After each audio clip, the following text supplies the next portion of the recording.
ಅಂದರೆ ವಿದ್ವಾನ್, ಅದು ಪಂಡಿತರು ಅಂತ ಹೇಳ್ತಾರೆ. ಪಂಡಿತರು ಅಂದ್ರೇನು? ಶಾಸ್ತ್ರ ಸ್ವಾಧ್ಯಾಯ ಮಾಡಿ ಜ್ಞಾನಿಗಳಿಗೆ ಪಂಡಿತರು ಅಂತ ಹೇಳ್ತಾರೆ. ಒಬ್ಬರು ಪಂಡಿತರು ಬಂದಿದ್ರು, ಶಾಸ್ತ್ರಿಗಳು. ಮಾತಾಡ್ಬೇಡ್ರೆ ಅಜ್ಜಿ ಮಾತಾಡ್ಬೇಡ, ಇಂಗ್ಲೀಷ್ ಹೇಳ್ಬೇಕು ನಿಮಗೆ. Attention please, 5 minutes.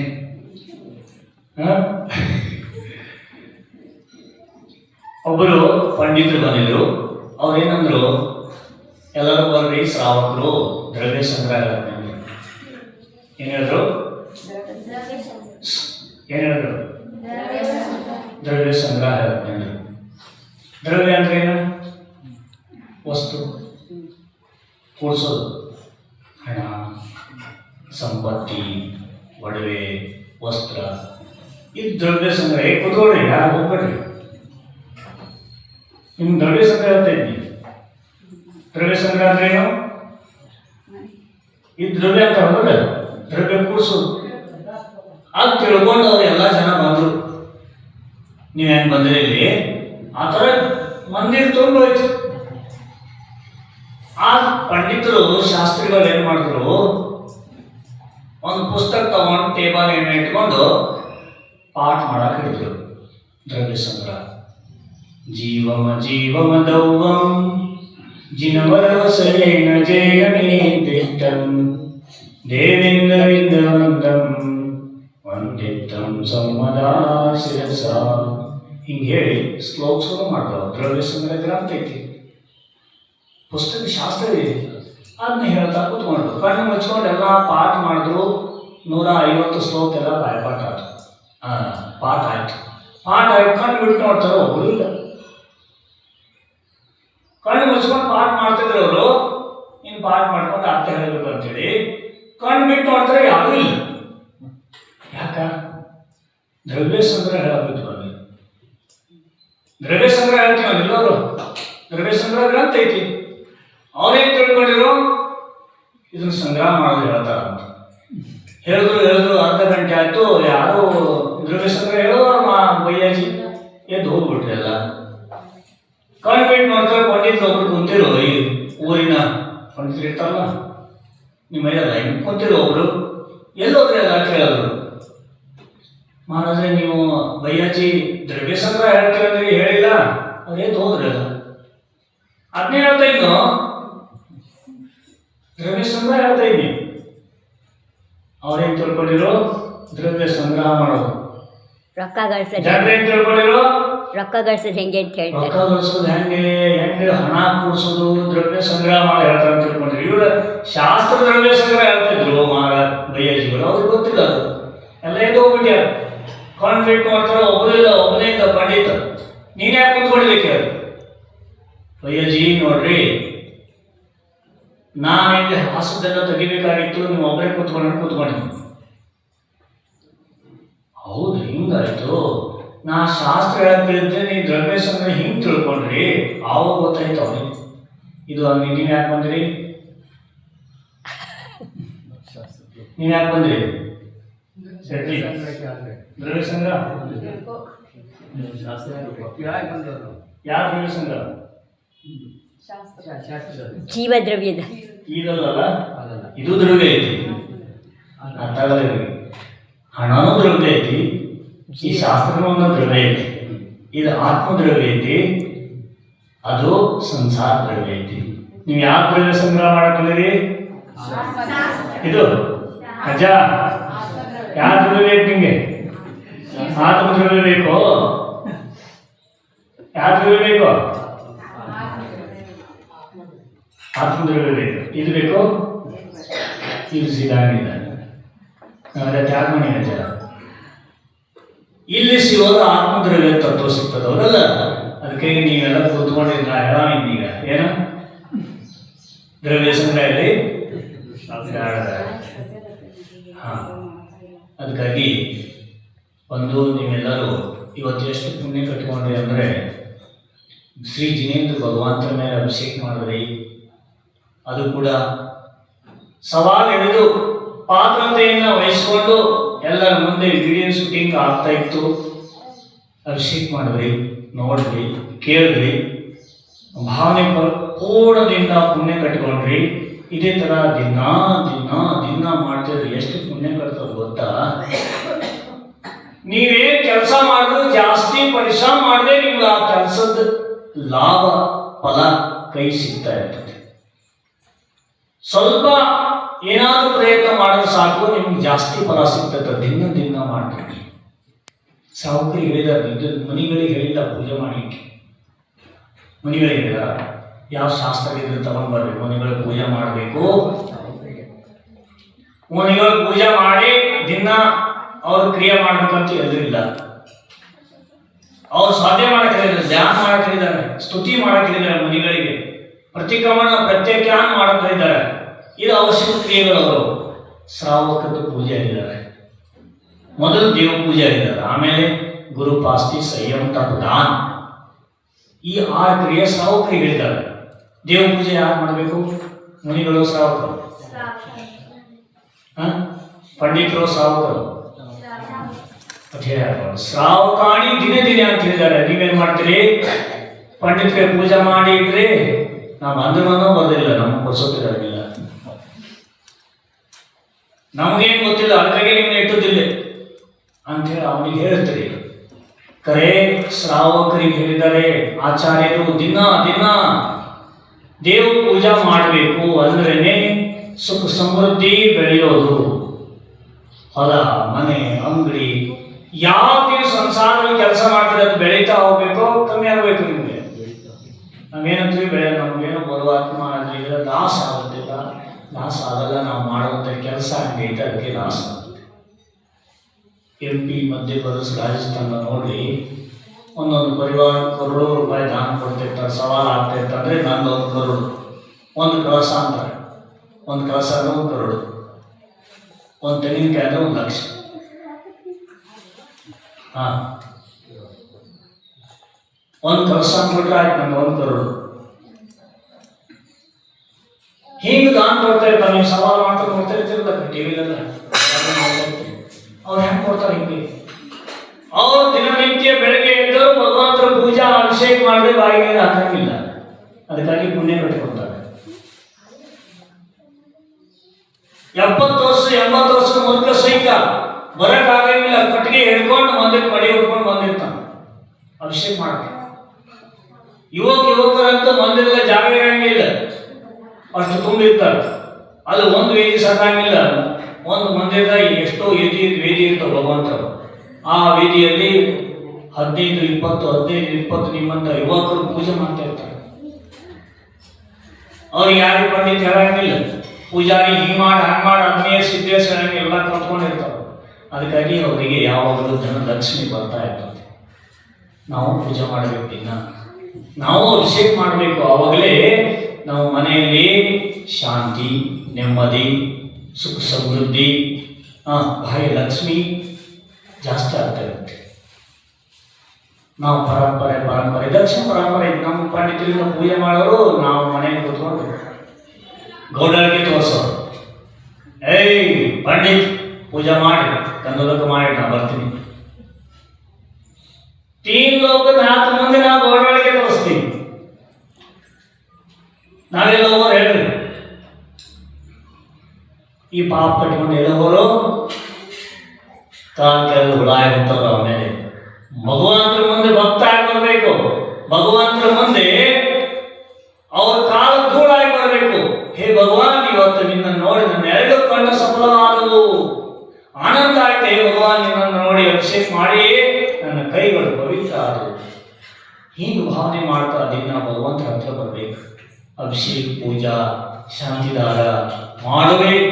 ಕೈಯಿಂದ ಭಗವಂತರನ್ನ ಎತ್ತಿ ಮುಂಚಾಸನ ಕುಂಡಿಸ್ಬೇಕು ದಿನ. ಅಂದ್ರೆ ನಾವು ನಮ್ಮ ಜೀವನ ಮೇಲೆ ಹೋಗ್ತದೆ. ಭಗವಂತನ ಎಷ್ಟು ಉಚ್ಚ ಸ್ಥಾನದಲ್ಲಿ ನೋಡ್ತೀವಿ, ಎಷ್ಟು ಆನಂದ ಪಡ್ತೀವಿ. ನಮ್ಮ ಜನ್ಮವು ಕೂಡ ಮೇಲೆ ಮೇಲೆ ಮೇಲೆ ಸಮೃದ್ಧಿ ಬೆಳೀತಾ ಹೋಗ್ತದೆ. ನಾವು ಎಷ್ಟು ಭಗವಂತನ ಕೆಳಗೆ ನೋಡ್ತೀವಿ. ಕೆಳಗೆ ನೋಡೋದು ಅಂದ್ರೆ ಬೇರೆಯವರಿಂದ ಪೂಜೆ ಮಾಡೋದು ನೋಡ್ಕೊಂತ ಆನಂದ ಪಡ್ತಾ ಇರ್ತೀವಿ. ನಮ್ಮ ಜೀವನ ಕೆಳಗೆ ಹೋಗ್ತಾ ಇರ್ತೀವಿ. ಅದಕ್ಕಾಗಿ ಸ್ವಂತ ಪೂಜೆ ಮಾಡಬೇಕು. ಏನು ಮಾಡಬೇಕು? ಸ್ವಂತ ಮಾಡಬೇಕು. ನಿಮಗೆ ಇನ್ನೊಂದು 4 ದಿವಸ ಇರೋ ಬರ್ರಿ, ನಿಮ್ಗೆ ಕಲಿಸ್ತೀನಿ ಸ್ವಂತ ಪೂಜೆ ಹೆಂಗೆ ಮಾಡಬೇಕು. ಈಗಲೇ ಇವತ್ತು ನಿಮ್ಗೆ ಗೊತ್ತಾಯ್ತು ಎಷ್ಟಂತ, ನಾಳೆಯಿಂದ ನೀವು ಮತ್ತೆ ಸ್ಟಡಿ ಆಗ್ತೀರಿ. ದಿನ ಒಂದು ಅರ್ಧ ಗಂಟೆ ಅಷ್ಟೇ. ಇವತ್ತು ಲೇಟ್ ಆಗಿತ್ತು, ನಾಳೆ 6 ಗಂಟೆ ಅಂದರೆ ಪೂಜಾ ಅಭಿಷೇಕ ಶುರು ಆಗಬೇಕು. ಅಂದರೆ ನಿಮ್ಗೆ 7 ಗಂಟೆಗೆ ಮನೆಗೆ ಹೋಗಕ್ಕಾಗಲ್ಲ. ನಿಮ್ಮ ಕೆಲಸಕ್ಕೆ ನೀವು ಹತ್ತೋದು. ಹಾಂ, ಮಡಿ ಉಡೋದು ಸೀದಾ ಮಂದಿರಕ್ಕೆ ಬರೋದು. ನಾವು ತಯಾರಾಗ್ತದೆ ಮಾಡೋದ್ರೆ ನಾವು ತಯಾರಾಗಿ ಬನ್ನಿ ಬರ್ರಿ ಅಂತ ಕರಿಬೇಕು. ನಿಮ್ಮದೇ ಕರಿಬಾರ್ದು ನಾವು ಮೈಗೆ ಹಚ್ಚಿ ಬರ್ರೋ ಸಾವುಕರೋ ಲೇಟ್ ಆಯ್ತು, ಮಹಾರಾಜ್ರೆ ಬರ್ರಿ ನಾವು ಪೂಜಾ ಮಾಡ್ಲಿಕ್ಕೆ ಬನ್ನಿ, ಲೇಟ್ ಆಯ್ತು ನಾವು ಹೋಗ್ಬೇಕಂತ ನೀವೇ ಕರಿಬೇಕು. ಹಾ, ಬಂದ್ರಿ. ಇವತ್ತು 2 ಜನ ಸಾವುಕರು ಜಲ್ದಿ ಬಂದಿದ್ರು. ಅವ್ರಿಗೆ ಮಡಿ ಉಡೋದಲ್ಲೇ ಹೇಳ್ಕೊಟ್ಟು ಸರಿಯಾಗಿ ಹುಟ್ಟಿದ್ರು. ನಾಳೆ ಉಟ್ಕೊಂಡು ಬರ್ತಾರ. ಈಗ ನೋಡಿ ಹೆಂಗೆ ಹೋಗ್ಬೇಕು, ಹೆಂಗೆ ಚಂದ ಕಾಣ್ತಾರ ಅವರು. ಅವ್ರ ಮನೆಯ ಧಾರ್ಮಿಕರ ಹಾಕಿ ಕೈ ಮೊಗ್ಗದ ಬಟ್ಟೆ ತಂದಿಟ್ಟಾರೆ, ಸುಂದರ ಅಹಿಂಸಾ. ಅದ್ರಾಗ ಯಾವುದು ಕೆಮಿಕಲ್ ಕುಡಿಸಂಗಿಲ್ಲ, ಅಹಿಂಸಾ ವಸ್ತ್ರ ಅದು. ಅದರಿಂದ ಪೂಜಾ ಅಭಿಷೇಕ ಮಾಡಿದ್ರೆ ಭಾವ ಶುದ್ಧಿ ಆಗ್ತವೆ, ಮತ್ತು ಶರೀರ ನಿರೋಧ ಆಗ್ತದೆ. ಆ ಬಟ್ಟೆಯಿಂದ ಮಾಡೋದ್ರಿಂದ ಆಚಾರ್ಯ ಶ್ರೀ ವಿದ್ಯಾಸಾಗರ ಮಾಡ ಹೇಳ್ತಿರು, ನಮ್ಮದು ಅಪನ ನಮ್ಮ ಕೈಯಿಂದನೇ, ಮಾನವರ ಕೈಯಿಂದನೇ ಮಾಡಿದಂಥ ವಸ್ತ್ರ. ಆದರೆ ಯಾವುದೇ ಜೀವ ಹಿಂಸೆ ಆದಂಥ ಕೆಮಿಕಲ್ ಅನ್ನು ಕೊಡ್ಸಂಗಿಲ್ಲ. ಆಹಾರ ಕೊಡುವಾಗ, ಅಭಿಷೇಕ ಮಾಡುವಾಗ ಈ ವಸ್ತ್ರದಿಂದನೇ ಮಾಡಲಿಕ್ಕೆ ಹೇಳಿದ್ದಾರೆ. ಯಾಕ? ಇದು ಭಾರತೀಯ ವಸ್ತ್ರ, ಭಾರತದಲ್ಲಿ ತಯಾರಾದಂಥ ವಸ್ತ್ರ. ಇದರಲ್ಲಿ ಯಾವುದೇ ಥರದ ಕೆಮಿಕಲ್ ಕೊಡ್ಸಂಗಿಲ್ಲ. ಸೈನಿಂಗ್ ಬರಲಿಕ್ಕೆ ಇದನ್ನ ವನಸ್ಪತಿಯಿಂದನೇ ತಯಾರು ಮಾಡಿರ್ತಾರೆ. ಕೈಮೊಗ್ಗ ಇಲ್ಲೇ ಸದಲಗ ಮತ್ತೆ ಇಲ್ಲಿ ಆಸುಪಾಸಲ್ಲಿ ಎಷ್ಟೋ ಕಡೆ ಇದಾವೆ. ಜುಗುಳದ ದೊಡ್ಡ ಫ್ಯಾಕ್ಟ್ರಿ ಇದೆ, ಸದಲಗ ಇದೆ, ಮಂದಿರದ ಬಾಜುಗೆ. ಅವ್ರಿಗೆ ಹೇಳಿದ್ರು ಸಾಕು, ನೀವು ಅಲ್ಲಿಂದನೇ ಹಾಕ್ಬಿಡ್ತಾರೆ. ಬಸ್ಸಿಗೆ ತಗೊಂಡ್ರಾಯ್ತು. ಎಷ್ಟೋ ಹಣ ಖರ್ಚು ಮಾಡ್ತೀರಿ, ವಸ್ತ್ರ, ಆಭರಣ, ಮನೆ, ಮಾರು, ಗಾಡಿ, ಗೋಡ, ಲಾಖೋ ರೂಪಾಯಿ ಖರ್ಚು ಮಾಡ್ತಾ ಇರ್ತೀರಿ. 2 ವಸ್ತ್ರ ತಂದಿಡ್ರಿ. ಕೈ ಮುಗ್ದವು ಅಜ್ಜ ದುಪ್ಪಟ್ಟ ಹಾಕೊಂಡು ಬರ್ಬೇಕು ದಿನ. ಮೇಲೆ ಕೆಳಗೆ ಲುಂಗಿ ಹಾಕೊಂಡು ಬರ್ಬೇಕು, ಹಿಂಗೆ ಉಟ್ಕೊಂಡು ಬರ್ಬೇಕು. ತರ್ಸ್ರಿ ದೊಡ್ಡ ಧೋತಿ ದುಪ್ಪಟ್ಟ. ನಿಮ್ಗೆ ಕೂಡ ಬರ್ರಿ, ಜಲ್ದಿ ಬರ್ರಿ, 5:15 ಬರ್ರಿ, ನಾವು ಬಿಡ ಉಡಿಸ್ತೀವಿ, ಕಳಿಸ್ತೀವಿ ನಿಮ್ಗೆ ಧೋತಿ ಉಡೋದ. ಹೆಂಗೆ ಯಾವ ರೊಟ್ಟಿ ಅಲ್ಲ ಹೆಂಗೆ. ನಾಳೆ ತಗೊಂಡು ಬರ್ರಿ, ಮಡಿಲಿ ತಗೊಂಡು ಬರ್ರಿ, ಬೇರೆ ಮಡಿ ಹಾಕೊಂಡು ಬರ್ರಿ, ಕಲಿಸ್ತೀವಿ. ಅದನ್ನೇ ಉಟ್ಕೊಂಡು ಬರ್ರಿ, ಹಿಂಗೆ ಲುಂಗಿ ಉಟ್ಕೊಂಡಂಗೆ ಇದು ಕಲಿಸ್ತೀವಿ ನಾವು. ಮಡಿ ಉಟ್ಟ ನಂತರ ಯಾರು ಮುಟ್ಟಬಾರ್ದು. ಯಾವ ವಸ್ತ್ರ ಮಡಿ ಇಲ್ಲದಂಥ ಒಂದು ವಸ್ತ್ರವನ್ನು ಕೈ ಹಚ್ಚಿ ಮುಟ್ಟಬಾರ್ದು. ಅದಕ್ಕಂತಾರೆ ಮಡಿ. ನಾವೇನು ಮಾಡ್ತೀವಿ, ಮಡಿ ಉಟ್ಕೊಂಡು ಬರ್ತೀವಿ, ಆ ಕಡೆ ಈ ಕಡೆ ನೋಡ್ತಾ ಬರ್ತೀವಿ. ಕಾಲಿಗೆ ಏನಿರ್ತದೆ ಏನಿರಲ್ಲ, ಚಪ್ಪಲಿ ಹಾಕಬಾರ್ದು, ಗಾಡೀಲಿ ಬರಬಾರ್ದು, ಆ ಕಡೆಗೆ ಯಾರನ್ನು ಮುಟ್ಟಬಾರ್ದು. ಮಡಿ ಹಾಕಿದ ನಂತರ ನಿನ್ನೆ ಇವ್ರಿಗೆ ಬುದ್ಧಿ ಬಂದೈತಿ, ಮಡಿ ಹಾಕೊಂಡು ಏನು ಮುಟ್ಟಿದ್ರೆ ಏನಾಗತ್ತೆ ಅಂತ. ಮುನಿಮಾರವೇ ಉಪವಾಸ ಆಯ್ತು. ಅದಕ್ಕಾಗಿ ಇನ್ನು ಜೀವನ ಪರ್ಯಂತ ಮರೆಯಂಗಿಲ್ಲ. ಮಡಿ ಅಂದ್ರೆ ಏನಂತ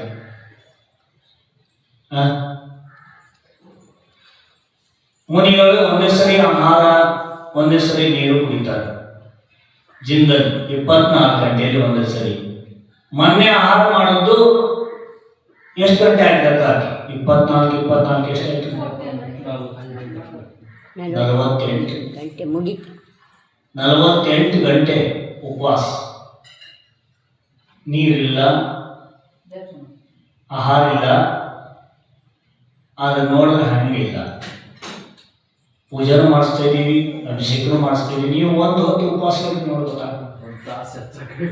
ನೀರು ಕುಡಿಲಿಕ್ಕೆ ಒಂದು ಹೊತ್ತು ಗೊತ್ತಾಗುತ್ತೆ ಹೆಂಗಾಗುತ್ತೆ ಅಂತ. ಒಂದು ಹೊತ್ತು ನೀರು ಕುಡಿದ್ರೆ ರಾತ್ರಿ ಭೋಜನ ತ್ಯಾಗ ಮಾಡ್ರಿ, ಗೊತ್ತಾಗುತ್ತೆ ನಿಮ್ಗೆ.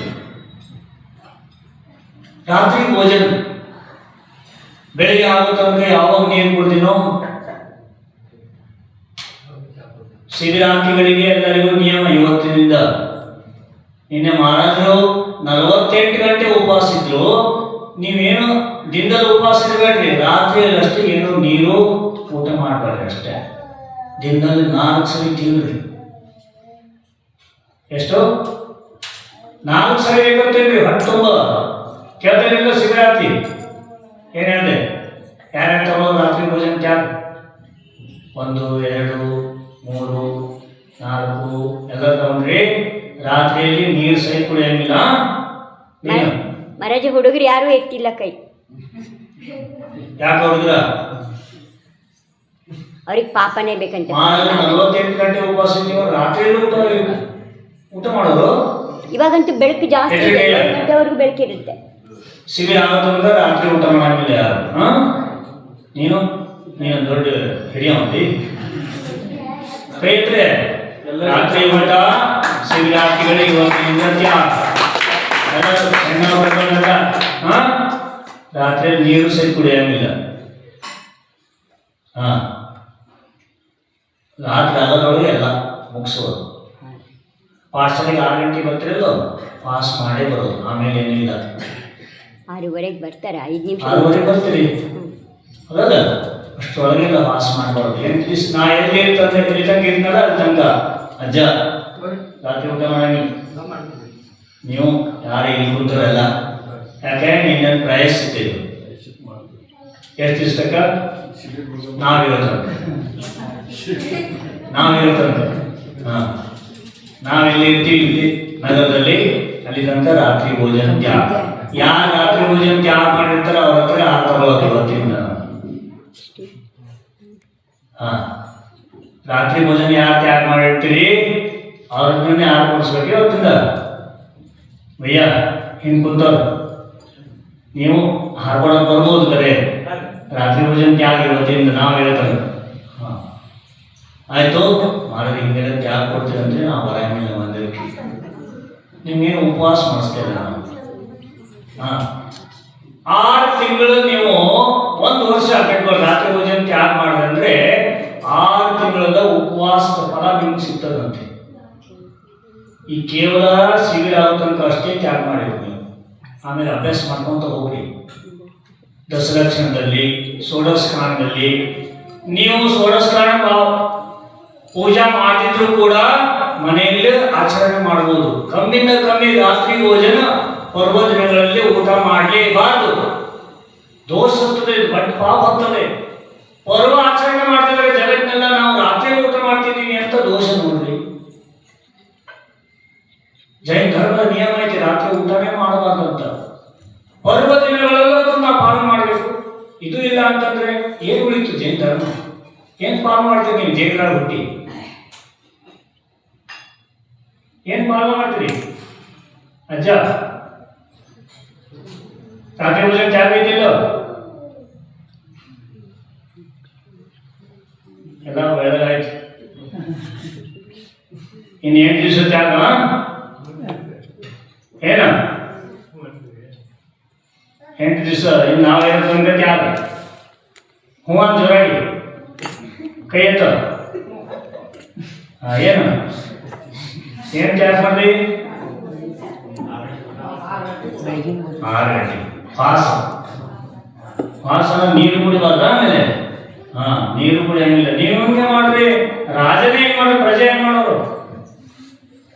ಅದಕ್ಕಾಗಿ ಇವತ್ತಿನಿಂದ ಇಲ್ಲಿ ಮಂದಿರದಲ್ಲಿ ಕುಂತವರೆಲ್ಲರೂ ಹುಡುಗರು ಕೇಳ್ತಿದ್ರಿ, ರಾತ್ರಿ ಊಟ ಮಾಡಂಗಿಲ್ಲ, ದಿನ ಊಟ ಮಾಡಬೇಕಾದಷ್ಟು.